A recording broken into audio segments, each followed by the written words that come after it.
અમરેલીના વડિયાઓના ઢુંઢિયા પીપળિયા ગામે વૃદ્ધ ખેડૂત દંપતીની હત્યા મામલો લોકો ભારે રોષ ફેલાયો છે। ગુજરાત સરકારના પૂર્વ નેતા વિપક્ષ પરેશ ધાનાણીએ ઢુંઢિયા પીપળિયા પહોંચ્યા હતા। પરેશ ધાનાણીના મૃતક પરિવારજનોને સાંત્વના પાઠવી દુઃખ વ્યક્ત કર્યું હતું। લૂંટ કરવાના ઈરાદે કરણપીણ હત્યા કરાઈ હોવાથી લોકોમાં અરેરાટી વ્યાપી હતી। પરેશ ધાનાણીએ જણાવ્યું કે કાયદો વ્યવસ્થાની સ્થિતિ કથળે ગુંડાઓ અને લૂંટારાઓને ચોરોને પોલીસનો ભય ન રહે તો સમાજ ઉજાગર કરવો પડે છે। ગ્રામીણ લોકોના રહેતા વૃદ્ધોની ચિંતાઓ મહાનગરોમાં રહેતા પરિવારજનોને થઈ છે। અમરેલી જિલ્લાના ગામડામાં રહેતા વૃદ્ધોના જીવ પોલીસની નિષ્કાળજીને કારણે જીવ પર જોખમ મંડરાતું રહેશે। ભવિષ્યમાં આવી ઘટના ન ઘટે તે માટે ગુનેગારોને આકરામાં આકરી સજા કરવામાં આવે।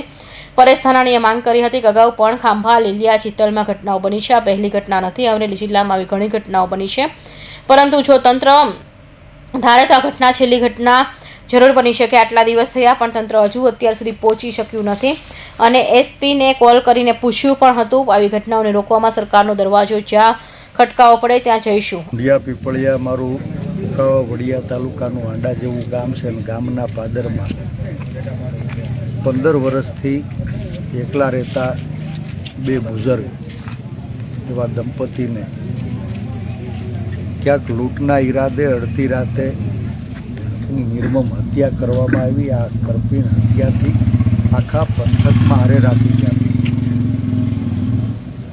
ક્યાંય ધન લૂંટાય તો વાંધો નહીં, પણ આજ બે ગવઢિયા એ ધનના લોભે એનો જીવ ગુમાવવાનો થયો, એનું મારા સહિત સમગ્ર પંથકને ભારે મોટે દુઃખ છે। સવાલ વ્યવસ્થાનો છે। ક્યાંય કાયદો અને વ્યવસ્થાની સ્થિતિ કથળે ગુંડાઓને, લુખાઓને, લૂંટારાઓને, ચોરોને જો પોલીસનો ભય ન રહે તો સમાજે ઉજાગરો કરવો પડે અને એ ઉજાગરો કરાવનારો કમનસીબ બનાવવા જ ઢુંઢિયા પીપળિયાના પાદરમાં બન્યા।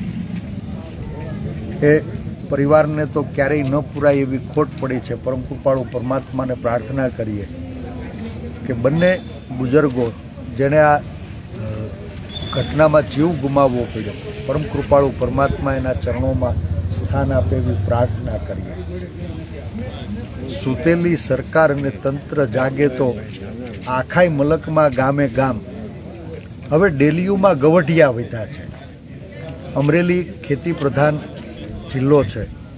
રોજગારની આશામાં વર્ષોથી ગામડાની નવી પેઢી એ ક્યાંય સુરત, અમદાવાદ, રાજકોટ અને બહાર સ્થળાંતર કરતી થઈ।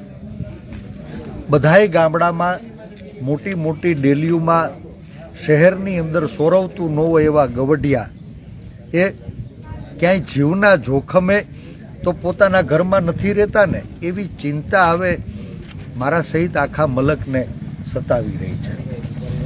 આજ બે વડીલોને ગુમાવવા પડ્યા, એનો જીવ પાછો નહીં આવે, પણ આખાય અમરેલી જિલ્લાના દરેક ગામમાં આવા 50-100 ઘર જે ગવઢિયાઓ ઉર છે, બીજું કોઈ નથી। શું પોલીસની નિષ્કાળજીના કારણે એ લોકોના જીવ ઉપર પણ જોખમ મંડરાતું રહેશે? એ સવાલ હવે સામાન્ય લોકોની અંદર થઈ ગયો। આપણે સૌ સાથે મળી પ્રભુને પ્રાર્થના કરીએ આ કમનસીબ ઘટનામાં જે બે બુઝુર્ગોને ગુમાવવા પડ્યા, પ્રભુ એના ચરણોમાં સ્થાન આપે અને ભવિષ્યમાં આવી ઘટનાઓ ન ઘટે એના માટે જે કોઈ ગુનેગાર હોય એ ગુનેગારોને વહેલામાં વહેલી તકે પકડી એને આકરામાં આકરી સજા આપવામાં આવે। અશોક મણવર, અમરેલી।